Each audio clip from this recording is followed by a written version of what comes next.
మహాకూటమి రాజేష్. నేను మనిషి చనిపోయిన రోజు నేను అక్కడికి వెళ్ళానమ్మా. ప్రవీణ్ పగడాల గారు చనిపోయిన రోజు నేను అక్కడికి వెళ్ళాను. పెద్ద పెద్ద పాస్టర్స్ వచ్చారు, చాలా మంది రకరకాల వ్యక్తులు వచ్చారు. అందరూ ఏం జరిగిందో తెలుసుకోవాలి అని చెప్పి పెద్ద ఎత్తున మాట్లాడుతూ ఉంటే మహాకూటమి రాజేష్ వచ్చాడు, తెలుగుదేశం అధికార ప్రతినిధి. ఎవరు పంపారో తెలీదు, లోకేష్ గారు పంపారా, నాయుడు గారు పంపారా, ఇంకెవరైనా పంపారా, కేనే వచ్చాడా మాకు తెలియదు. ఆయన ఎవడు పిలవలా. అక్కడికి వచ్చాడు, లోపలికి వెళ్ళాడు, పోలీసులతో మాట్లాడాడు, బయటకు వచ్చాడు. ఇది చూస్తూ ఉంటే ప్రమాదం నాకు కనపడతా ఉంది, ఇది యాక్సిడెంటే, మీరందరూ ప్రశాంతంగా ఉండండి అని అన్నాడు. అక్కడికే పొయ్యి మీద ఏమంటారు వాటిని, బాణాలు కాగినట్లుగా కాగిపోతా ఉన్నారు క్రైస్తవులందరూ కూడా. వాళ్ళని కంట్రోల్ చేయడమే మాకు కష్టం అవుతా ఉంది. ఏ ఇబ్బంది పెట్టొద్దు, రేపొద్దున కేసులు పెడతారు వీళ్ళు, మామూలుగా ఉండదు, చికాకుల్లో పడొద్దని ఆపుతున్నాం. వచ్చి మాట చెప్పాడు. తనడం ఒకటే తక్కువ, అంత చేశారు క్రైస్తవులు. అక్కడి నుంచి వెళ్ళిపోయాడు. నెక్స్ట్ డేనే నారా లోకేష్ గారు, గౌరవనీయులైన మంత్రివర్యులు, ప్రాథమిక దర్యాప్తులో ఇది యాక్సిడెంట్ అని తేలింది. అయినా 10% అనుమానం ఉంది కాబట్టి అన్ని కోణాల్లో దర్యాప్తు చేస్తా ఉన్నారు. అక్కడితో క్రైస్తవులు బాగా హట్ అయ్యారు. అసలు రాజేష్ మహాకూటమి వచ్చుండకపోతే ఈ వివాదం మహాకూటమికి చుట్టుకునేది కాదు. అసలు తను వచ్చి దీన్ని చంద్రబాబు నాయుడు గారి మెడకు చుట్టాడు, నారా లోకేష్ గారి మెడకు చుట్టాడు. ఆ 2వ రోజు అయిపోయిందమ్మా. 3వ రోజు వచ్చాడు. వచ్చి అప్పటికే పెద్ద ఎత్తున క్రైస్తవ పాస్టర్స్, రాజేష్ మహాసేన క్షమాపణ చెప్పాలి, మహాకూటమి రాజేష్ అసలు నీకేం సంబంధం, నువ్వు పాస్టర్వా, చర్చ్ మెంబర్వా, పోలీస్ ఆఫీసర్వా, ప్రభుత్వం నిన్నేమన్నా నియమించిందా, పోలీసులు నిన్నేమన్నా నియమించారా, నువ్వు ఎందుకు వచ్చి స్టేట్మెంట్ ఇస్తున్నావు, అది అనుమానాస్పద మృతిగా వాళ్ళు కేసు నమోదు చేస్తే నువ్వెందుకు ఇది యాక్సిడెంట్ అని చెప్పాలనుకుంటున్నావు, క్షమాపణ చెప్పాలని మాట్లాడుతూ ఉన్నారు. మహాకూటమి రాజేష్ ఈ రోజు కూర్చున్న కుర్చీ క్రైస్తవులు ఇచ్చిందే, చంద్రబాబు నాయుడు గారు ఇచ్చింది కాదు. క్రైస్తవులకి, దళితులకి, ముస్లింలకి అండగా ఉంటానని అతను మహాసేన స్టార్ట్ చేశాడు. ఆ మహాసేన స్టార్ట్ చేసిన రోజు ఆయన దగ్గర ఏమీ లేదు. కానీ ఈ రోజు ఆయన దగ్గర కార్లు ఉన్నాయి, ఆస్తులు ఉన్నాయి, డబ్బు ఉంది, బ్యాంక్ బ్యాలెన్స్ ఉంది, హోదా ఉంది అని అంటే వెనకున్న ఈ 3 వర్గాలే కారణం.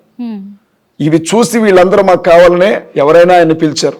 కానీ ఆ వర్గాల మీద దాడి జరిగినప్పుడు ఒక దళితుడై ఉండి, ఈ ప్రజల కష్టం మీద పైకొచ్చున్నాడై ఉండి, పాస్టర్ని పట్టుకొని ఆ మాట అనేసరికి తట్టుకోలేకపోయారు. పరిస్థితి రివర్స్ అవుతుందని ఎప్పుడైతే గమనించాడో వెళ్ళిపోయాడు. మేసాలు తిప్పుకుంటా, చొక్కా చేతులు మడత పెట్టుకుంటా 3వ రోజు వచ్చేసి పోలీసులు మన నిర్లక్ష్యం ఏంటి, అసలు మా మహాకూటమికి చుట్టాలనుకుంటున్నారు, మీరేం చేయాలనుకుంటున్నారు, సీఎం సస్పెండ్ చేయండి, డిఎస్పీని సస్పెండ్ చేయండి, పోలీసులు మార్చేసేయండి, ఆర్డర్ రావాలా, ఈడు రావాలా, దాందోకారి అనుకుంటూ మాట్లాడు. సిట్ అధికారుల దగ్గరికి వెళ్ళాడు. క్రైస్తవ పాస్టర్లందరికీ అనుమానాలు ఉన్నాయి, వాళ్ళందరూ నీ దగ్గర రాలేరు కాబట్టి నేనే తెచ్చినని అనుమానాలు రాసి వచ్చాడు. ఆ రోజు ఆయన చేసిన రచ్చ అన్ని మీడియా ఛానల్స్ లో కూడా, పోలీసుల నిర్లక్ష్యం ఇది, పోలీసుల అవసత్వం ఇది. హోంమంత్రి అనిత గారు కూడా అంత రియాక్ట్ కాల, డీజీపీ గారు కూడా అంత రియాక్ట్ కాల. మహాకూటమి రాజేష్ను చూస్తే నాకు అనిపించింది, ఊళ్ళో పెళ్లికి కుక్కలాగా ఉడి అంటారు కదా, అసలు ఇతనికి ఏం సంబంధం, ఇతను ఎందుకని ఇంత రియాక్ట్ అవుతా ఉన్నాడు, ఇతని యాక్షన్ ఏంది, ఈ నటన ఏంది అని అనుకున్నాం మేము. ఆ రోజు ఆ ఇన్సిడెంట్ అయిపోయింది. 4వ రోజు వచ్చాడు, మళ్ళీ వచ్చి హత్య అన్నాడు, వెళ్ళిపోయాడు. మళ్ళీ 4వ రోజు వచ్చి ఫుటేజ్లు చూశాను, మందు తాగాడు, సంథింగ్ అయిపోయింది, యాక్సిడెంటే, వదిలేయండిక అంటున్నాడు. అంటూ పాస్టర్స్, ఈ క్రైస్తవ పాస్టర్స్ కొంతమంది అమాయకులైన క్రైస్తవుల్ని తప్పుదారి పట్టించారు. ప్రభుత్వానికి వ్యతిరేకంగా తీసుకొని, ఎవడు ప్రభుత్వానికి వ్యతిరేకంగా తీసుకెళ్ళింది? రాజేష్. క్రైస్తవులందరినీ ప్రభుత్వానికి, రాజేష్ చేసే ప్రతి పని, ప్రతి మాట తెలుగుదేశం మాట్లాడినట్లుగానే చూస్తుంది వాళ్ళ క్రైస్తవ సమాజం. రాజేష్ మహాకూటమికి క్రైస్తవులందరినీ వ్యతిరేకంగా తిప్పింది రాజేష్. తన మూర్ఖత్వంతో ఇవాళ క్రైస్తవుల్ని, దళితుల్ని దూరం చేసుకోవడమే కాకుండా చంద్రబాబు నాయుడికి బద్ద శత్రువులుగా మార్చింది రాజేష్.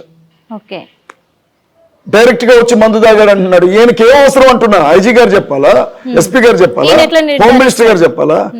ఏనా మా కోన్కిస్క గొట్టం గారి మధ్యలో ఏం చెప్తాడేంటి వచ్చి? మేము మాట్లాడుతూ ఉంటే ఇతను ఏమంటాడంటే, కేఏ పాల్కి నోటీసులు ఇచ్చాం, హర్ష కుమార్కి నోటీసులు ఇచ్చాం, అభినయ దర్శన్కి నోటీసులు పంపుతాం, వీకేఆర్కి పంపుతాం, ఈ తెలంగాణ అజయ్ బాబు కూడా పంపించేస్తాం. నాకు అనిపిస్తుంది కొంచెం సేపు ఐజీ అశోక్ కుమార్ గారిని నెట్టేసి ఆ సీట్లో కూర్చుంటాడేమో అనిపిస్తుంది నాకు ఈ మహాకూటమి రాజేష్. సిట్ అధికారులు కూడా చెప్పాడట, గట్టిగా చెప్పాను, గుణపాఠం ఆధారాలన్నీ తీసుకురమ్మనండి. ఉంటే అనుమానాలు ఉన్నోడి దగ్గర ఆధారాలు ఏమి ఉంటాయమ్మా? ఉన్న అనుమానాలు చెప్తా ఉన్నాం మేము. అంటే మీరు అనుమానిస్తున్న ప్రకారం కూడా దీని వెనకాల ఏమైనా రాజకీయ కుట్ర ఉందంటారా? నన్ను చెప్పనండి, ఆయన మాట అన్నాడు అని అజయ్ బాబు మీద నేను సిట్ అధికారికి కంప్లైంట్ చేస్తాను, దేవానంద్ గారికి. దేవానంద్ గారిని ఎట్లా ఆడుకుంటున్నాడంటే అసలు ముఖ్యమంత్రి గారు మా బావమరిది, ప్రధానమంత్రి మా బావ, ఎమ్మెల్యే గారు మా అక్క, మినిస్టర్ మా తమ్ముడే, మా బావమరిది అన్నట్టు చెప్పుకుంటారు కదా, అట్లా చేస్తున్నాడు అందరూ. అబ్బా అమ్మా ఆ బిల్డప్ బాబాయ్ గుర్తొస్తున్నాడు మాకు ఆయన చూస్తే. మాట్లాడుకుంటా నాకు గట్టి గుణపాఠం చెప్పాలంట, నాకు లేకపోతే ఆధారాలు ఇవ్వాలంట, నేను గట్టి గుణపాఠం చెప్పాలంట నాకు. అంటే నన్ను కొట్టించాలనుకుంటున్నాడు ఏంటి పోలీసులతో? తెలంగాణ ఉద్యమంలోనే వారాలకు వారాలు జైల్లో ఉండొచ్చాను.